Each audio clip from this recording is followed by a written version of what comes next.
Part 2, Nutnfancy, attempting to address some of the considerations, AK-47 versus AR-15. Part 1, we left off in ballistics, talking about the two different rounds, and I'm going to caveat that by saying the two most common rounds in these variants. Of course, it's a 7.62 by 39 versus the 5.56 NATO loading. That's what you see most with these two guns. How do they stack up? And which should I choose? Conventional wisdom says AK-47 hits a lot harder and is a lot more deadly within, I don't know, 200 meters or so, 200 yards. And there's a lot of so-called conventional wisdom that says AR-15 is an anemic man-stopper. I will attempt to weigh in on this argument as best I can and provide some data. And the way I'm going to provide data are with some ballistics cards that I made up using my Night Force ballistics program. Now, I could very easily go find some unusual loadings that try to prove some bias or something, but instead I'm trying to choose two different loads of each caliber, which I feel are very representative of perhaps the type of ammunition a civilian sheepdog would be using. First off, they're both American Eagle brands. The 5.56 loading, or 223 Remington loading, is a 55 grain full metal jacket. American Eagle AK loading 7.62 by 39, 124 grain full metal jacket. Now, let me apologize. This has to cover some details. To answer the question ballistically, I gotta get specific. Some of you guys your eyes may glaze over while I do this. I'll try to make it interesting and go expeditiously, but no promises, because there is data that goes into answering the question, which is better, the 7.62 by 39 or the 5.56 by 45. You know, just depends. Let's go to the ballistics information, which I generated with these very common loadings, and I think, again, very representative of what a lot of guys have in their storage, perhaps. First off, at 25 yards, the 5.56 is generating 3146 feet per second at 1208 foot-pounds of energy versus AK-47, 2032 feet per second, 1136 foot-pounds of energy, again at 25 yards. This is a standard day, 78% relative humidity, 29053 altimeter, 59 degrees Fahrenheit. I apologize to my European and overseas subscribers who say, dude, I wish you'd talk metric system. Sorry guys, it's just too much work for me to do that. I can't do it. So I'm just going to talk in yards and inches, MOA too. Sorry. Now let's look at what I think is a probably extended engagement distance for a mid-range tactical carbine like these. And that is 300 yards. First off, the 5.56, let's look at how much it drops from our 100 yard zero, and also how much it is affected by a 10-mile-an-hour wind. Okay, it's going to drop 3.5 MOA, or minutes of angle. That equates to about 11 inches at 300 yards. The wind correction with a 10-mile-an-hour wind at 300 yards, 10.2 inches, or equating to 3.25 MOA. Let's go down to AK. AK, wow, drops a lot more. And that's not a surprise because we're only putting out at the muzzle 2,300 feet per second, running a .298 ballistic coefficient. And you guys that don't know what a ballistic coefficient is, I'm not going to spend time here. Just look it up in Wikipedia or something. It'll tell you. And then the BC on the 223, since it's lighter, is .269, 3240 at the muzzle. But back to 300 yards with an AK round. Look at that. Drops 8 MOA, or 25 inches. Dude, that's a lot. 4.75 MOA wind correction, or 15 inches. There's our data at 300 yards. 1,560 feet per second, more or less. 668 foot-pounds of energy with the AK round.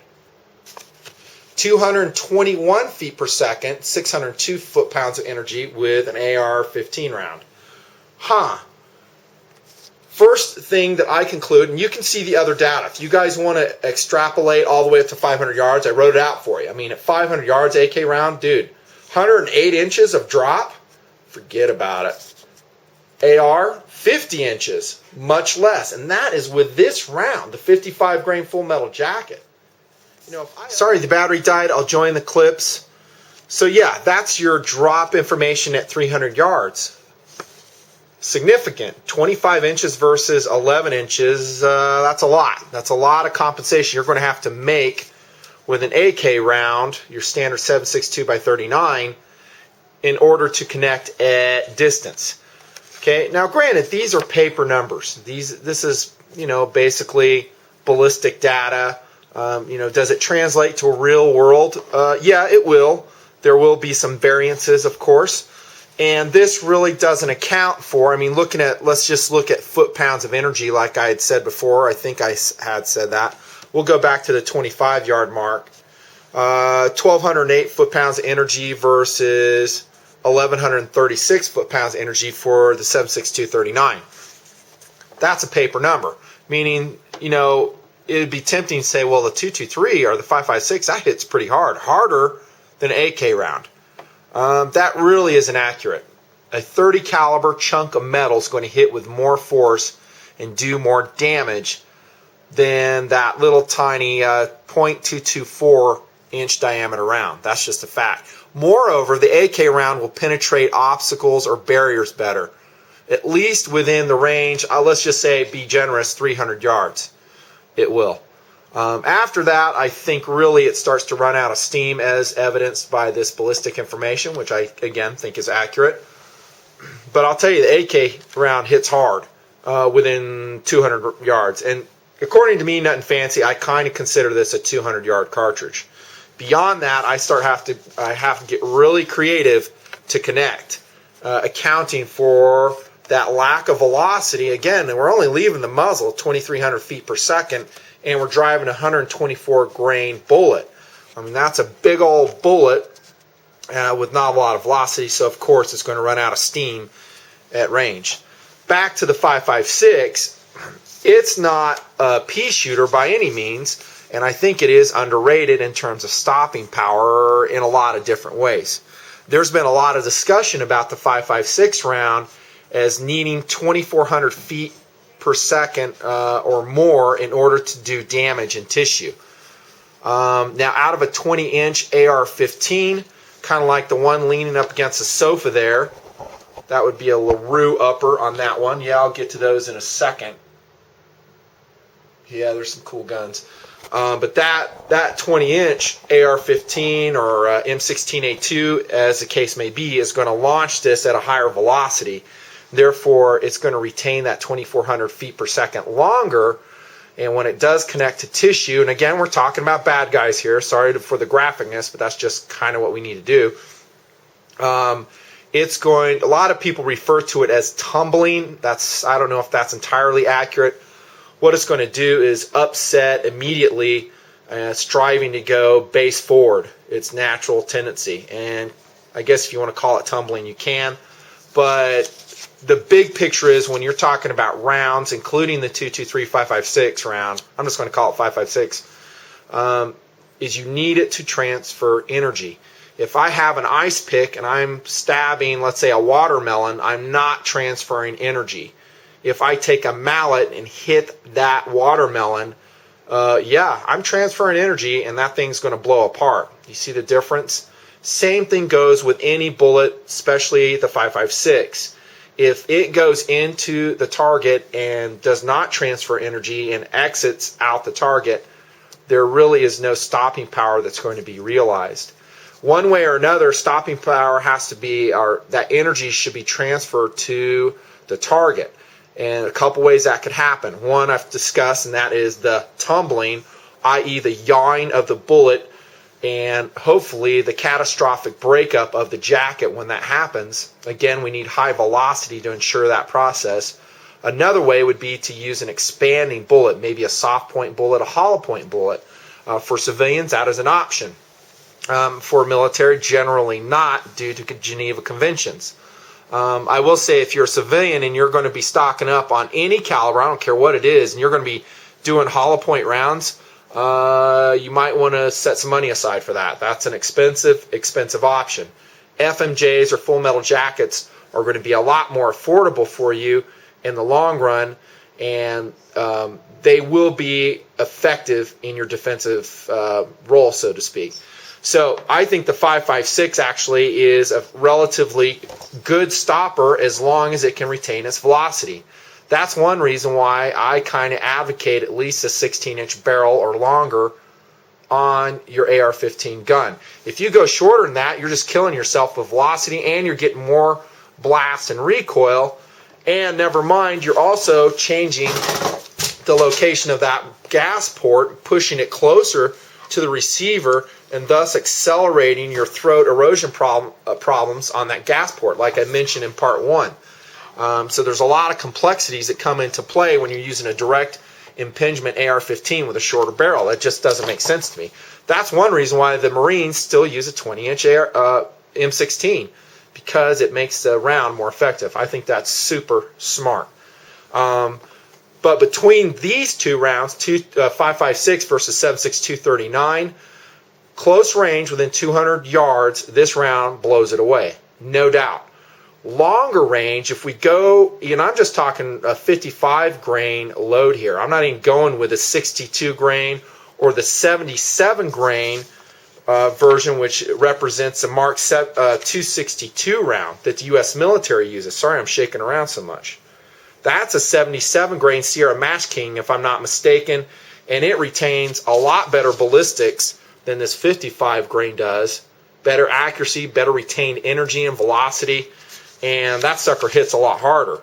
And they designed that for use in the Mark 12 SPR Mod 0, which is basically a modified AR-15, 20-inch barrel variety. Actually, 18-inch barrel I think they use. In that case, and with that 77 grain loading, the differences between these two cartridges are minimized. But if I have to choose an all-around choice between these two, guess what? I'm still going to go 5.56, even though it doesn't hit as hard as that 30 caliber bullet does, like previously mentioned. There are other advantages, and one of them, which I'll talk more about, is the light weight.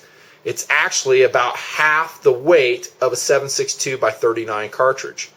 This is a lot of metal, and it's basically a shrunk and squatty full-size rifle cartridge. Yeah, it hits hard, dies at range, but it's heavy to carry. You'll be able to carry more of these rounds. Also, there is a philosophy of thought that says you're better off to wound rather than kill your enemy, because generally you'll need 2 additional soldiers to carry that wounded one around. I'll just leave that at that. I know our soldier guys watch this and go, no way, dude, I want to kill him, because if I don't, that guy may still continue to do what he's doing and kill my buddy, and I totally am with that. So that is a brief rundown. Hits harder, dies at longer range. This is more capable at range, doesn't hit quite as hard, pretty much needs high velocity in order to transfer energy to the target in a full metal jacket loading. Again, we can change bullet weights in a 5.56 really easy and really up its stopping power and capability. From what I've read and my understanding is that Mark 262 round has been very effective over in both theaters of war, Afghanistan and Iraq. But that's just these 2 cartridges, dude. Seriously.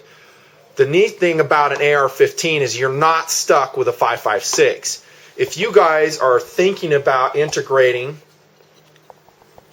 a new weapon system and you're considering either an AK variant or an AR-15, you might want to consider, and I'll talk more about this under the talking point versatility, is you can get multiple calibers for your AR-15s.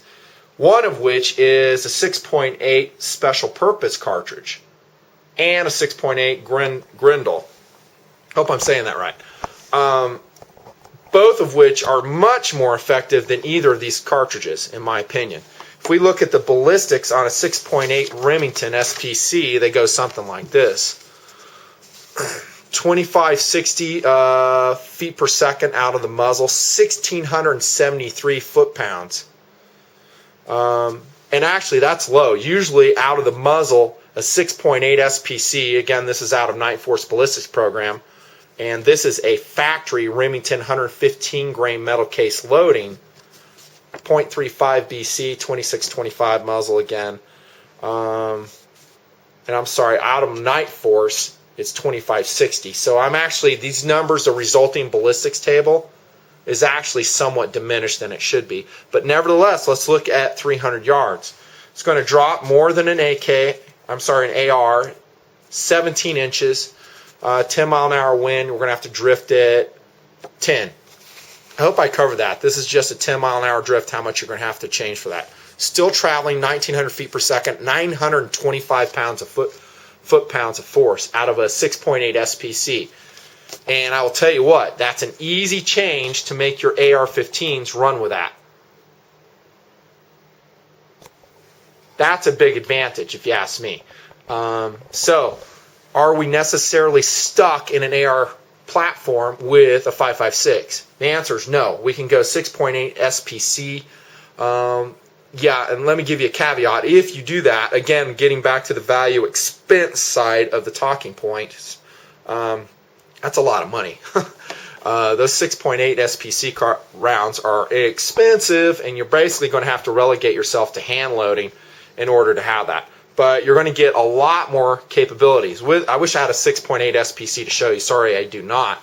But with that, you're going to get 35% more energy running the numbers at 300 yards versus a 223, 28% more energy at 300 yards versus a 7.62 by 39. Okay, and there's lots of different brands of 6.8 ARs out there. Let me run through them. Novisky N4, Armalite M15 A4, DPMS Panther, LWRC RA. I could bore you guys forever. Stag Arms. The Barrett Rec 7 actually is one of the very first. And if you choose a 6.8 SPC AR-15, I'll tell you what, that is a superior loading than both of these cartridges. Okay, that's ballistics. I could go on, but my overall take on it, due to weight issues, mostly size, is and other factors, including cost and availability. I know that varies from year to year, and heaven, it's probably just going to get uglier with Obama in. But 5.56, I'll take that. Sorry. Even though I know that within 200 yards, this stops better. Whew, a lot to be said with that stuff. On to firepower. How's the firepower between these two? Well, that is a good question. Both of the guns, I'm going to disconnect from the tripod for a little freehand. Hopefully I won't be bumping it around so much. Both of the guns, the standard capacity for the magazine is 30 rounds. And by the way, guys, when you talk about these magazines, don't call them high capacity magazines. Call them normal capacity magazines, because that's what the weapon systems are designed to use. The AR-15 is designed to use 20 and 30 round magazines. Those are normal capacity magazines. Of course, AK-47, the AK is designed to use 30 and 40 rounders. Definitely. And occasionally, you might have a need to go higher. So then you would go into a larger capacity magazine, kind of like this 100 round C-Mag for the AR-15. And another one just fell on the floor over there. And that is an MWG 90 round drum. Also an option. Now, if you want to call those high caps, go ahead. I don't. I just call them what they are. That's a 100 round magazine, and these are normal capacity 30 round mags. That's just how we go. I'm going to call it a draw between the two in the firepower arena. That's because they both have the same amount of firepower, generally speaking. Running out of time already. I'll tell you what, we'll pick it up with firepower. Just a couple more words to say on that. Then we'll get into ergonomics, weight, operation, accuracy, and all that other good stuff. Nutnfancy, end of part 2, AK versus AR-15. Man, there's a lot to cover. Thanks for coming along.